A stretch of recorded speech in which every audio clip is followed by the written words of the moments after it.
Break پر جانے سے پہلے ہم گفتگو کر رہے تھے صدقہ فطر کے حوالے سے، زکوٰۃ کے حوالے سے، لیکن اب چونکہ 19واں روزہ ہے، کل سے لوگ اعتکاف پر بیٹھ جائیں گے، تو اعتکاف کی بات کرنا بھی ضروری ہے اور اسی پر آپ تذکرہ کرتے ہیں۔ جی ہاں، اللہ تعالیٰ کے اپنے بندوں کے لیے نعمتوں اور انعامات کا شمار ممکن نہیں ہے، لیکن اللہ پاک کی ان نعمتوں میں رمضان المبارک کو ایک منفرد حیثیت حاصل ہے۔ اسی ماہ مبارک میں پوری مسلم دنیا تقویٰ اور پرہیزگاری کی نورانی چادر اپنے اوپر اوڑھے ہوئے ہے۔ رمضان المبارک میں ہم ساری دنیا سے منہ موڑ کر اللہ سے دل لگا لیتے ہیں، جس کا نام اعتکاف ہے۔ چونکہ آج 19واں روزہ ہے اور کل ملک بھر میں جنہوں نے اعتکاف پر بیٹھنا ہے وہ بیٹھ جائیں گے۔ اعتکاف ایک ایسا عمل ہے جس میں بندہ تمام چیزوں سے بے خبر ہو کر اپنے محبوب کے ساتھ دنیا اور اس راز و نیاز میں مشغول ہو جاتا ہے، اور معتکف صرف اپنا گھر بار ہی نہیں بلکہ اپنے عزیز و اقارب، اہل و عیال، رشتہ دار، تمام دوست احباب سے رشتہ مختصر کر دیتا ہے۔ بالکل، اور ہم اعتکاف کے فضائل، اہمیت اور احکام پر بات کرتے ہیں۔ پروفیسر صاحبان ہمارے ساتھ موجود ہیں۔ ناصر صاحب، سب سے پہلے بتائیے گا کتنا ضروری ہے کہ آپ دنیا سے قطع تعلق کر کے خدا سے لو لگائیں، اللہ تعالیٰ کی طرف راغب ہوں؟ یہ اس کا انتخاب کیوں کیا گیا ہے رمضان کے دوران؟ اچھا، میں آپ کو بتاؤں، اعتکاف ایک ایسی عبادت ہے جو پچھلی امتوں پر بھی تھی، شرائط اور اس کی جو حیت تھی ڈیفرنٹ ضرور تھی لیکن موجود تھی۔ قرآن مجید اس کو ریکارڈ کرتا ہے کہ سیدنا ابراہیم علیہ السلام اور سیدنا اسماعیل علیہ السلام سے اللہ نے وعدہ لیا، وَعَهِدْنَا إِلَىٰ إِبْرَاهِيمَ وَإِسْمَاعِيلَ أَن طَهِّرَا بَيْتِيَ لِلطَّائِفِينَ وَالْعَاكِفِينَ وَالرُّكَّعِ السُّجُودِ، کہ ہم نے سیدنا ابراہیم علیہ السلام اور اسماعیل علیہ السلام سے وعدہ لیا کہ میرے گھر کو صاف رکھو، میرے گھر کو پاک کرو، للطائفین طواف کرنے والوں کے لیے، والعاکفین اعتکاف کرنے والوں کے لیے، والرکع السجود رکوع اور سجود کرنے والوں کے لیے۔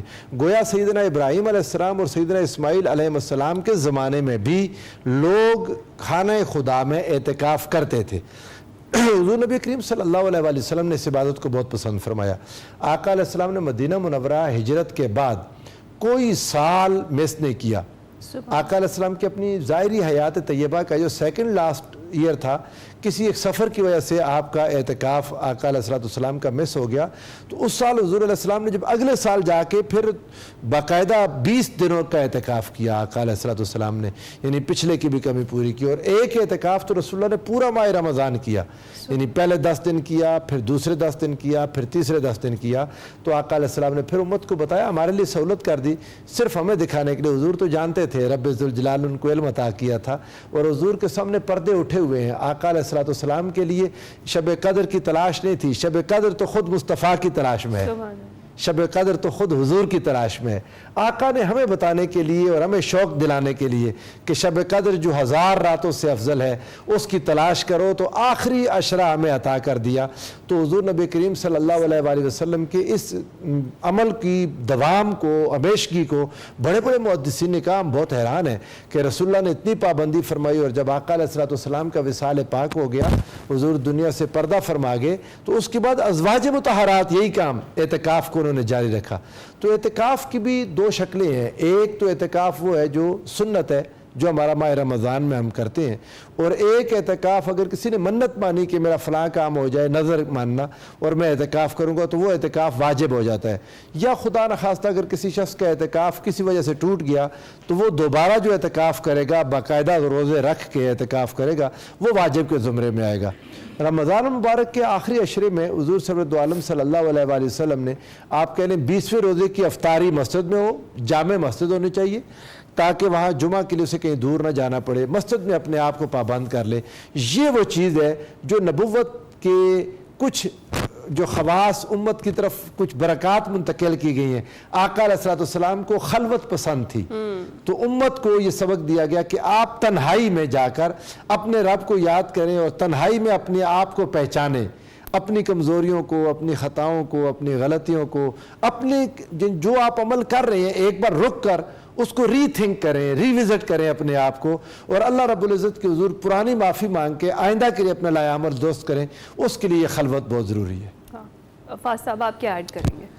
جی، یہ خلوت کا جو آرگومنٹ پروفیسر صاحب شیئر کر رہے ہیں، واقعی یہ بڑا امپورٹنٹ ایک ہے آرگومنٹ، اور اس کی مثال ہمیں پہلی امتوں میں جیسے پروفیسر صاحب فرما رہے ہیں، ارباب صوفیاء نے بڑی لائٹ لی اس کے اوپر نا، اعتکاف کے اوپر بڑی ان کی کانورزیشن ہے، اور خاص طور پہ سیدنا موسیٰ علیہ السلام کی وہ کانورزیشن کرتے ہیں جناب موسیٰ علیہ السلام کو جیسے رب العزت نے فرمایا تھا، حکم دیا تھا، 30 دن کے انہوں نے روزے رکھے اور اللہ سے بات کرنے کے لیے طور پہ جا رہے تھے، احکامات ریسیو کرنے تھے، تو ان کو لگا کہ اب میرے منہ سے جو ایک فریگننس آ رہی ہے وہ اچھی نہیں ہے، تو انہوں نے مسواک کیا اور اس طرح سے، تو اللہ نے کہا کہ وہ تو مجھے بڑی پسند تھی وہ، تو 10 انہوں نے ایکسٹرا روزے رکھے، تو وہ 40 روزے علیحدگی میں انہوں نے رکھے تھے، اور وہ طور پہ، میدان طور پہ، اور پھر اس پہاڑ پر وہ موجود تھے، اور پھر رب العزت نے ان سے کلام کیا تھا۔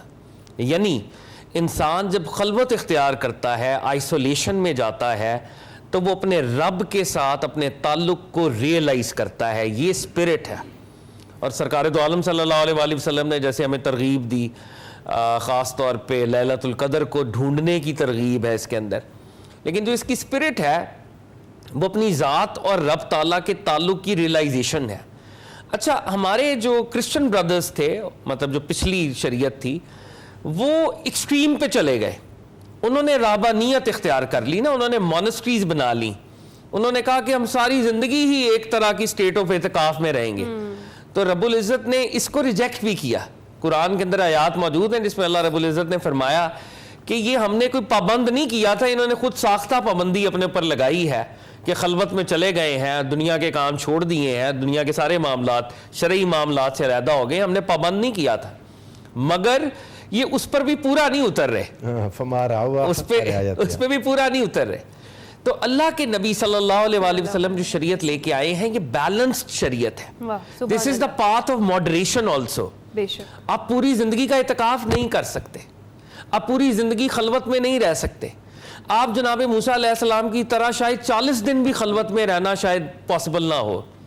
تو رمضان کے اندر جو اعتکاف واجب ہے، آپ اگر طاق راتیں تلاش کر رہے ہیں لیلۃ القدر اور 10 راتوں کے لیے آپ علیحدہ ہو جاتے ہیں، تو یہ مڈل پاتھ ہے کہ سال میں ایک دفعہ، اور اگر زندگی میں کوئی ایک دفعہ بھی کر لے تو اس کی برکت تا حیات بھی وہ محسوس کرتا رہتا ہے، اس کے لیے یہ مطلب وہ ایک دفعہ بھی کرے گا تو برکتیں ملیں گی، ہر سال کرے گا تو سبحان اللہ، نور اللہ نور۔ لیکن 365 ڈیز میں یا 355 ڈیز میں اگر ہم لونر کیلنڈر کی بات کر رہے ہیں تو 10 دن ہم نے اللہ کی بارگاہ میں ٹوٹلی دیے ہیں، اور باقی 345 دن یا 355 دن ہم اپنی دنیا کے کام بھی کر رہے ہیں۔ تو یہ مڈل وے ہے جو اللہ کے نبی نے ہمیں عنایت فرمایا ہے، اور اگر ہم اس آئسولیشن میں جائیں گے تو جو برکات، جو تجلیات یا self accountability, self introspection, reflection, سوچ بچار، میڈیٹیشن، وہ بھی ساتھ ساتھ ایک پیرلل سفر چلے گا۔ ہم تو دیکھیں اس دور میں، گئے گزرے دور میں ہیں کہ ایک ریل ہے 1 منٹ کی، تو وہ بھی پورا ہم نہیں دیکھنا چاہتے، ہمارے اٹینشن سپین اتنے شرنک ہو چکے ہیں۔ تو اگر یہ ساری ٹیکنالوجی، یہ سارے ڈسٹریکٹنگ ویریبلز یہ ختم ہو جائے اور ہم 10 دن کے لیے اللہ کے ہی ہو جائے، تو کیا ریئلائزیشن ہے جو اللہ تعالیٰ کی طرف سے ہمیں عنایت ہوگی۔ ایک پرسنل سفر ہے ہمارا۔ سبحان اللہ۔ ناصر صاحب، ایک تو یہ کہ اعتکاف کے دوران کن کن چیزوں کی ممانعت ہے، اس پر روشنی ڈالیے گا، اور کوئکلی یہ بھی جو خواتین گھر پر اعتکاف کرنا چاہتی ہیں وہ کس طریقے سے کر سکیں۔ اچھا، یہ سب سے بنیاد تو اس میں خلوت ہے، تنہائی ہے۔ آپ نے غیر ضروری بات چیت نہیں کرنی، اللہ کے ساتھ آپ کا وقت ہے اور تنہائی میں بیٹھنا ہے۔ جو مساجد میں جاتے ہیں وہ لوگ، ان کے لیے مشورہ دوں گا چونکہ وقت بہت کم ہے، تو اپنے ساتھ موبائل، خاص طور پر ڈیٹا والا موبائل لے کر، ڈیٹا والا استعمال تو مسلسل جاری ہے۔ اگر آپ کا فون آپ کے پاس ہے اور آپ کے پاس گوگل ہے اور آپ نے پورا ڈیٹا والا پاس رکھا ہوا ہے، پھر تو آپ دنیا سے الگ ہوئے ہی نہیں نا، پھر تو آپ وہ اس کے ساتھ جڑے ہوئے ہیں، کنیکٹڈ ہیں۔ دین مجھے لگتا ہے کہ وہ عبادات سے ممکن ہے اس کا فرض تو پورا ہو جائے، مسجد کے اندر بیٹھے رہنے کی وجہ سے یہ ہو جائے گا، لیکن اس کو فائدہ کوئی حاصل نہیں ہوگا۔ وہ دنیا کے معاملات میں جڑا رہے گا، دنیا کی خبریں اور دنیا کی چیزیں دیکھتا رہے گا۔ تو دنیا سے اپنے آپ کو کاٹنے کے لیے لازم ہے کہ آپ اس کو ختم کر دیں۔ گھروں میں جو خواتین ہیں، ایون وہ بھی اپنے پاس اگر موبائل رکھنا ہے، کسی کو بیل کرنی ہے، بلانا ہے، تو وہ آپ بغیر ڈیٹا کا موبائل رکھیں تاکہ آپ صرف بیل کریں اور بلوائیں، اور اس میں یہ دنیا کے باقی معاملات کی میسیجنگ اور میسیجز کرنا اور ریسیو کرنا، ان کو ایک بار چھوڑ دینا چاہیے، تنہا اللہ کے ساتھ۔ جو حضور علیہ الصلوۃ والسلام نے ارشاد فرمایا تھا لی ما اللہ وقتن, میرا اللہ کے ساتھ وقت ہوتا وقت ہے. آپ اللہ کے پاس جا کر مہمان بیٹھ گئے ہیں, اس کے گھر میں بیٹھے ہوئے, آپ اندازہ کریں آپ کسی کے گھر چلے جائیں مہمان, اس کے پاس بیٹھے ہوئے, آپ اس کی طرف متوجہ نہ ہوں, آپ اس کی طرف خیال نہ کریں, آپ اس کی بات نہ سنیں اور کہیں اور ہی گم ہوئے رہیں, تو وہ آپ کو پسند نہیں کیا جاتا ایسا مہمان. تو جب آپ اللہ کے گھر میں ہیں تو پورا وقت اللہ کو دیں, اللہ سے باتیں کریں, اللہ سے التجا کریں, اللہ تعالیٰ سے سوال کریں, وہاں پر کرم کریں. بالکل, اور یہی ضروری ہے. آج کے دن کا پیغام میں چاہوں گی, پہلے فاضل صاحب آپ. دیکھیں آج کے دن کے یہی پیغامات ہیں. Number 1, redistribution of wealth کے لیے کام کرنا ہے, ٹھیک ہے, وسائل کی منصفانہ تقسیم کے لیے.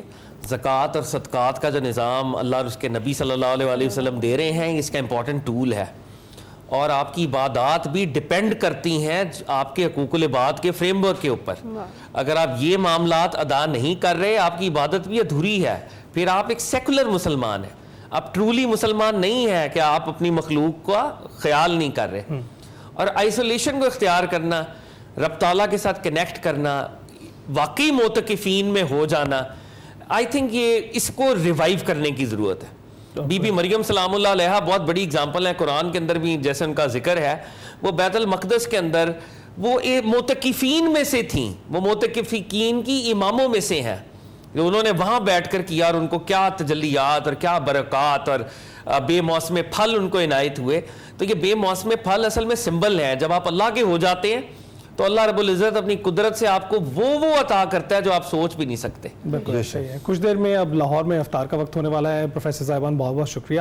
آج اعتکاف پر بات ہوئی, صدقہ فطر پر بات ہوئی, زکوٰۃ پر بات ہوئی, اور اسی طرح اگلے پروگراموں میں بھی مزید موضوعات پر بات ہوگی. لیکن ابھی وقت ہوا ہے افطار کا. آپ افطار کیجئے, دعاؤں میں ہمیں یاد رکھیے.